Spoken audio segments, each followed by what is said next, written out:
Hello friends, welcome to Creative Medicine.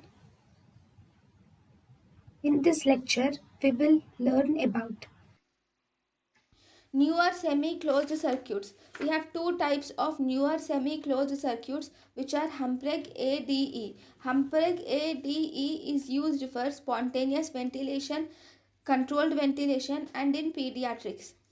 Second, we have lax circuit. Lax circuit is a coaxial modification of Meigel circuit. So in lax circuit there is an inner tube and an outer tube. Inner tube is expiratory and outer tube is inspiratory. So the two newer semi-closed circuits are Humphrey ADE lax circuit. Humphrey ADE is used for spontaneous ventilation, controlled ventilation and pediatric circuits, whereas lax is a coaxial modification of Meigel, and lax circuit contains inner tube which is expiratory and outer tube which is inspiratory.